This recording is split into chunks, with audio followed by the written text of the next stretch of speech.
ভারতীয় হাই কমিশনারকে এই খুনি হাসিনাকে আশ্রয় দেওয়ার জন্য শুধু ধমক না লাথি দিয়ে দেশ থেকে বের করে দেওয়া উচিত ছিল। 30,000 আওয়ামী লীগ কর্মী আছে, পাসপোর্ট এবং ভিসা ছাড়া ভারত আশ্রয় দিয়ে রাখছে। আওয়ামী লীগের সময় ভারত এবং বাংলাদেশের সম্পর্ক ছিল স্বামী এবং স্ত্রীর সম্পর্ক। এই ভারতের যে সন্ত্রাসগুলো কদিন পরে পরে আমাদের দেশে ছেড়ে দেয়। ভারতের সাথে আমাদের সম্পর্ক হবে ন্যায্যতার ভিত্তিতে। আজকে শুনছি বাংলাদেশ হাই কমিশনকে নাকি ভারত ঢাকায় ধমক দিছে, যে কেন আমরা ওই কথা বলছি। ধমক দিছে নাকি?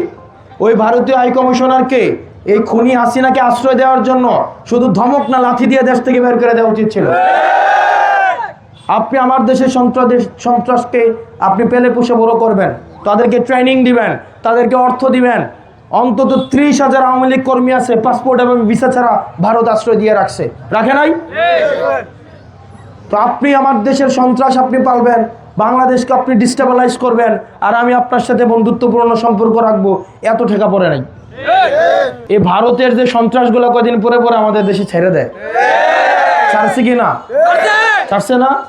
বাংলাদেশের সন্ত্রাসগুলো ভারত আবার পাহারা দেয়, ট্রেনিং দেয়, অর্থ দেয়, দিয়ে বাংলাদেশে কদিন পর ছাড়ে।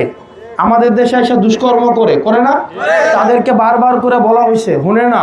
তো যেহেতু শুনে না, এখন আমাদের সন্ত্রাস যদি থেকে থাকে, তাদেরকে যদি আমরা বলি যে আপনাদের দেশের সন্ত্রাসগুলো আমরা বাংলাদেশে আশ্রয় দিয়ে টাকা পয়সা দিয়ে ট্রেনিং দিব, যদি আপনারা সেটা বন্ধ না করেন, এটা কি আমাদের অপরাধ?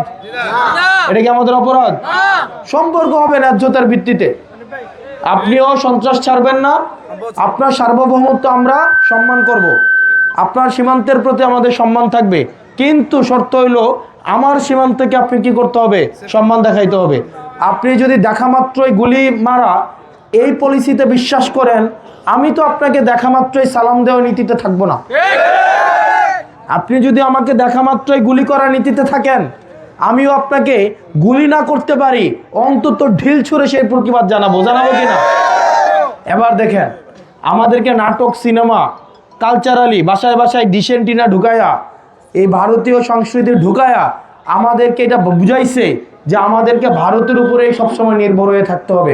বুঝায় নাই? ইন্ডিয়া নামে একটা ঠাকুর আছে, এটা বেজার হবে বলে আমাদের দেশের অনেক রাজনীতিবিদ মুখে তালা দিয়ে রাখে। আমরা কি আর তালা দিয়ে রাখবো? এই তরুণ প্রজন্মকে আর তালা দিয়ে রাখবে? এই মাটি কাদের? আমাদের নাকি ভারতের? এই মাটি আমাদের, স্বাধীনতা আমাদের, সার্বভৌমত্ব আমাদের। সম্পর্ক হয় ন্যায্যতার ভিত্তিতে। আওয়ামী লীগের সময় ভারত এবং বাংলাদেশের সম্পর্ক ছিল স্বামী এবং স্ত্রীর সম্পর্ক, ছিল কিনা? ছিল কিনা? এখন ভারত এটাকে মাইনে উঠতে পারতেছে না, যে হঠাৎ করে তাদের মুখোমুখি আমরা দাঁড়াইছি, আমাদেরকে টার্গেট করছে। তো কি হবে?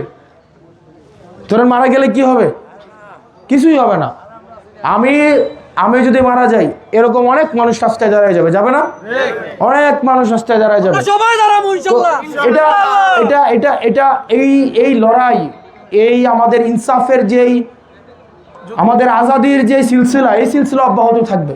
মনে রাখতে হবে, নতুনদের মধ্য দিয়ে এই পরিবর্তন আসে। মোহাম্মদ বিন কাসিম 17 বছর বয়সে এই ভারতবর্ষ জয় করছে, করে নাই? করছে কিনা? বছর ছিল কত? 17। কত ছিল?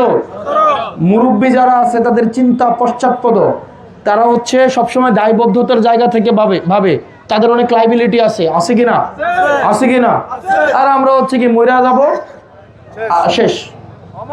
উপরে হচ্ছে আল্লাহ, নিচে হচ্ছেন আপনারা।